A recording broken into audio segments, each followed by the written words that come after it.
So now we are going to start formally what a public good is. Now, public good is basically something which is non-rival and non-exclusive.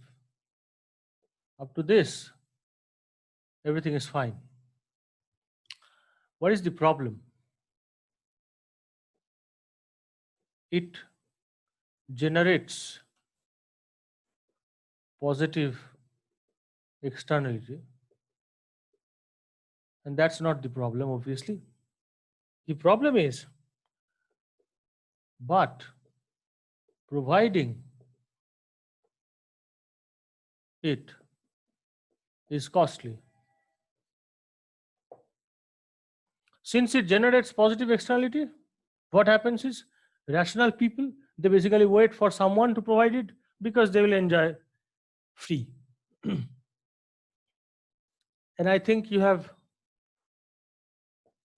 known quite a lot of individuals who are just like this. So, for example, reduction in air pollution. So, if air pollution is reduced, it will reduce for everybody. So, you are going to enjoy the positive externality.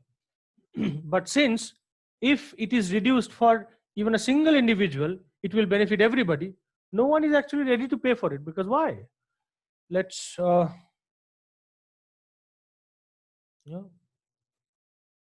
the price must be paid for that individual, and no one knows who that is, and because of that, this result happens. What is it? Markets under supply, and in some cases zero supply. Basically, markets under supply public goods. Okay, read it as zero supply. That's far better. So the problem that we have is called free riders problem. Okay, and if you want to change the parts of speech, then you must say that people want to free ride. So there is a very ancient Indian story which actually discusses this free riding problem with quite an efficiency. It's about a king who wants to make a lake, all right, and the lake was constructed, and he asked everybody to pour a bucket of milk to make it a lake of milk, and everybody said yes. And then in the next morning, what they received is a lake of water, because everybody thought that okay, others will pour it, why am I? Now that's exactly the problem with the public good. And if sometime if you get this question in your mind, what is wrong with this society, then this actually quite efficiently answers a huge part of it. Much of the things that we want in our society are public goods, and because of that, no one actually pays for it, and all rational individuals, they end up losing. Anyways, so let's try to formally write something. So a situation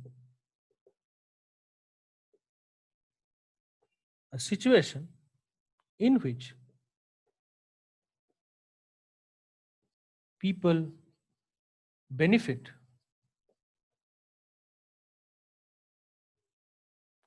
from the actions of others without paying.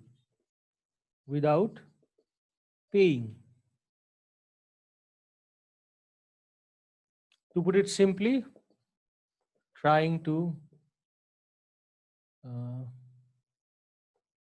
benefit from positive externality.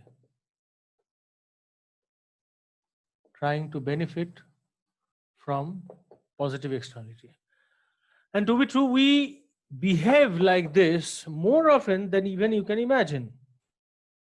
And one of the easiest example is what you can observe in the morning.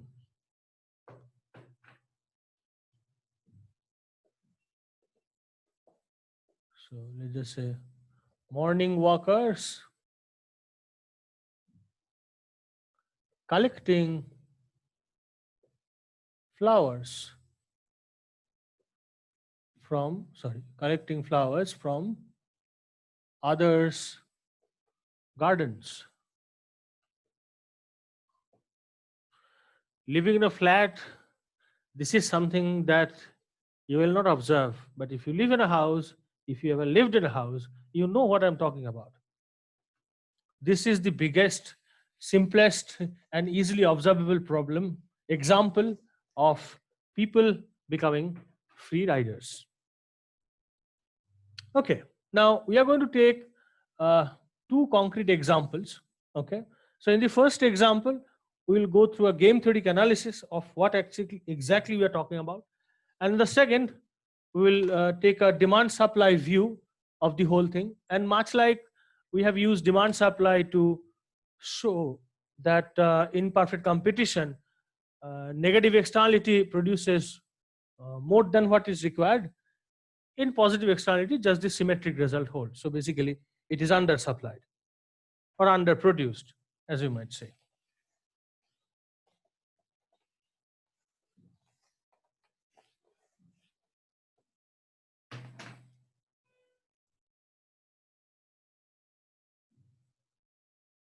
So now we'll look at two different examples. One analyzing game theory. We'll look at how it creates problem, and the other we'll use a demand supply approach. Okay. So what is the first problem? The first problem is that there is a shoe store and a TV store inside a mall. Okay. And each decides to hire one guard or not.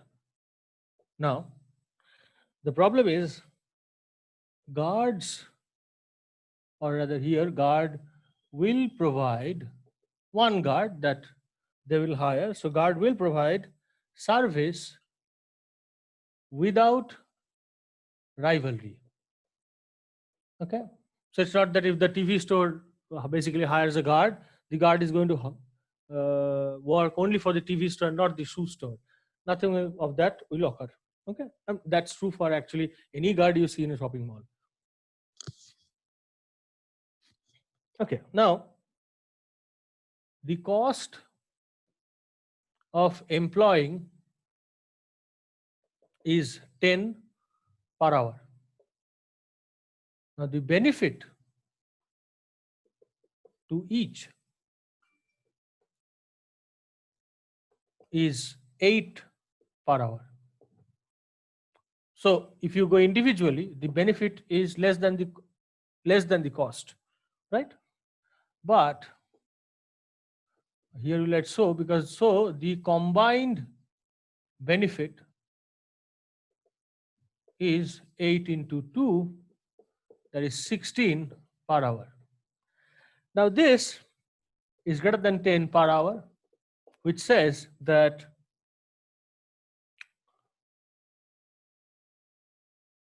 they may hire the guard. Now the problem is how to take the decision of payment. That's the problem. All right, so let's look at the first style of decision, and thereby game one. So here, stores will decide independently. Okay, so we have a game, and the game is basically this. Let's write TV, or okay, let's draw the game here. Let's draw the payoff matrix here. Okay, so basically two shops, one guard, one mall, the cost of guard is more if one employs, but less if if both of them come together and employs. That's the exact scenario of a public good. So if everybody is paying for the street lights, then it's good. It will pay the cost of the street lights of this entire city. But for anyone, the cost outweighs the benefit by a huge margin. Okay, so TV and shoe here. And the decision is simple: higher, no higher. So here also let us write H and NH. And let's look at the payoff matrix.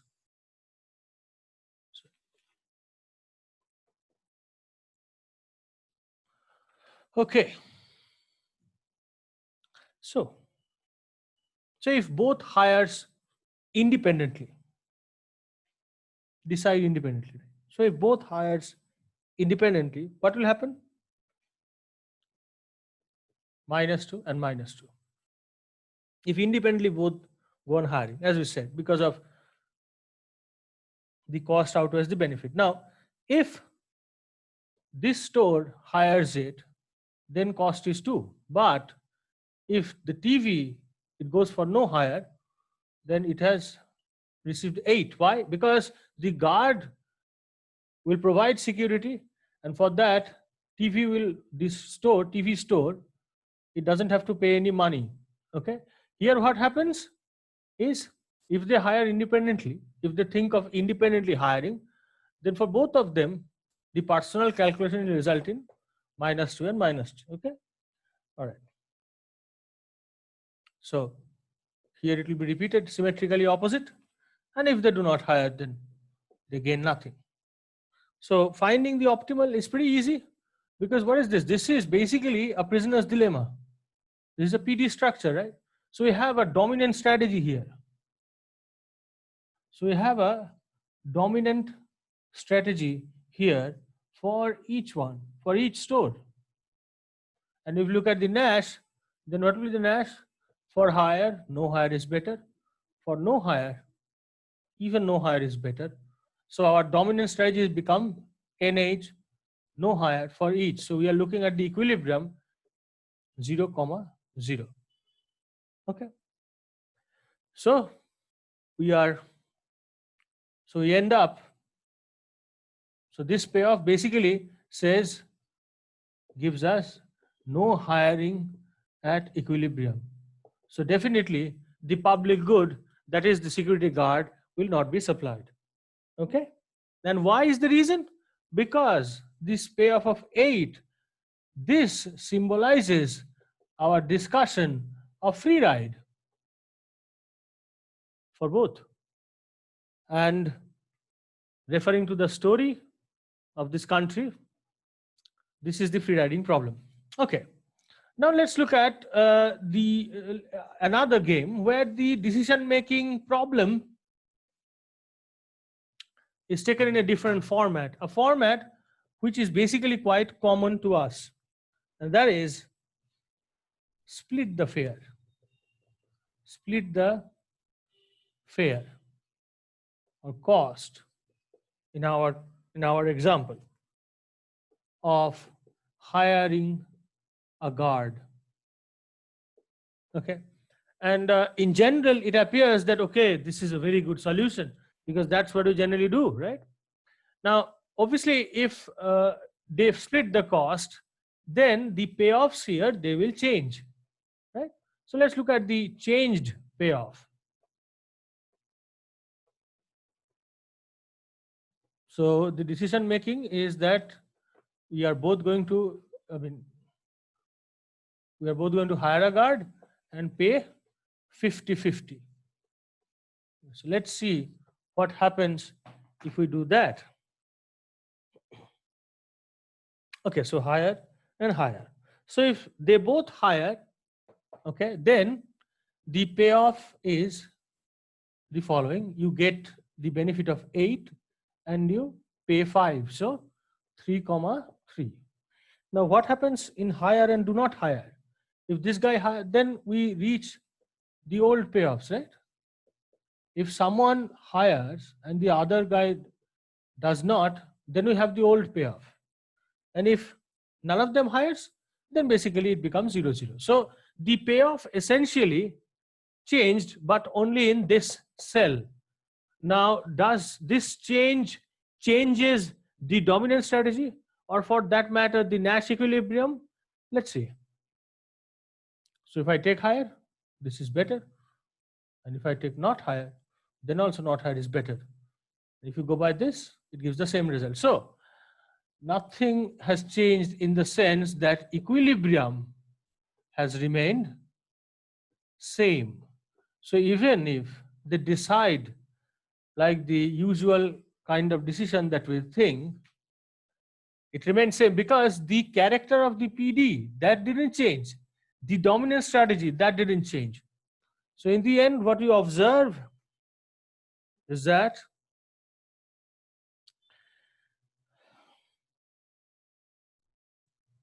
these two ideas, they do not save, right?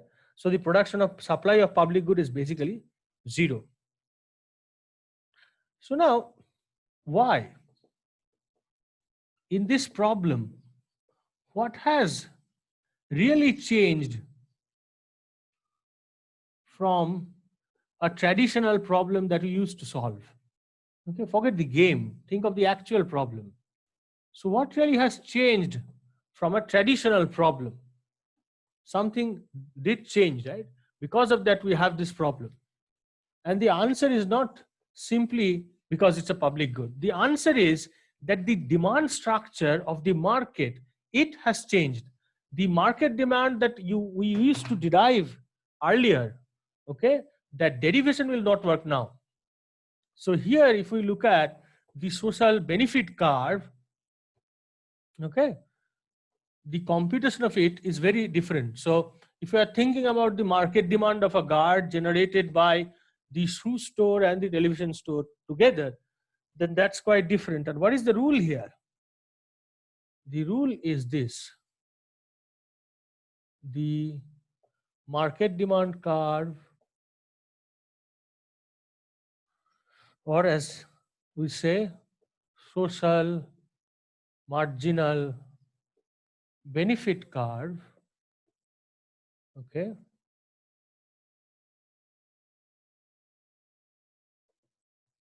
of a public good is the vertical sum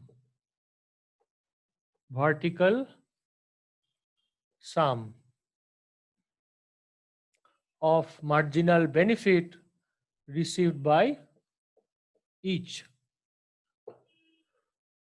This is what has changed. So now if you want to find, now if we want to find the market demand, you have to take a vertical sum. So also it is called, as we said, willingness to pay. So WTP, willingness to pay curve. Okay. And what happens when private good is concerned? So unlike private good, where we performed horizontal sum.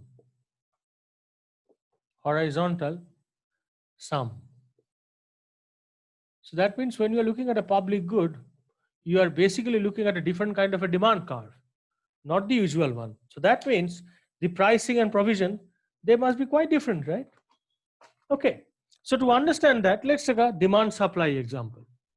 And let's see how a vertical sum is actually done. So it's very simple if you think in that way. Okay. Since if 1 unit is produced of a public good, the benefit will reach everybody. What we do is that we sum up the willingness to pay. We sum up the willingness to pay for a specific amount of public good. And for private goods, since it is rival and exclusive, what we do is, given a price that has to be paid for a unit, we sum up the units. Because it is rival and exclusive, you have to, the market has to produce that much of goods. Okay, so let's look at let's take a second problem or second example. And here we will be talking about, okay, here also we're going to take two stores. So one is electronic stores and the other is ice cream parlor. Now the problem is here is that okay, we'll say loss due to theft, just like this, is more for electronics shop. Okay, electronics shop, and not that much for obviously the ice cream parlor, and that changes the willingness to pay for electronics compared to ice cream. Now obviously then the WTP for electronics is much higher than WTP of an ice cream parlor. And how are we going to show that? We are going to show by the demand curves, because those are the WTP curves. So let's write it like this. Let's write it like this. So PG, so that is G for public good. Okay, so price for I, that is ice cream parlor, it is 7 minus QG, and the willingness to pay for the electronics is E, that is 18 minus 2 QG. Okay, so our task is very simple. What is our task? We are going to find the vertical sum, and to solve the problem we'll take MC equal to 10. Okay, to just keep it simple, and then we'll see that if we go for the private optimum, then that value of QG will be much less than the social optimum. Okay, all right. So let me just reiterate it again. In a vertical sum, what we do is we look at the price that is willing to pay, that the individual is willing to pay, and given QG, we sum up that willingness to pay. Okay, and that's how we get the vertical sum of a demand curve. So what your task is? Our task is to do that and then equate it to MC to find the social optimum. And the private optimum is very easy to find. If I equate independently, then you'll get the private optimum. Okay, but the tragedy is that if I see that the private optimum of electronic store, obviously, of electronic store is less than the ice cream store, then I have a free riders problem. Why? Because then the ice cream parlor has no incentive to pay for the guard, because the electronic store needs more than what ice cream parlor needs. And since guards, they provide security without rivalry, without exclusion, the ice cream parlor will simply free ride. Okay.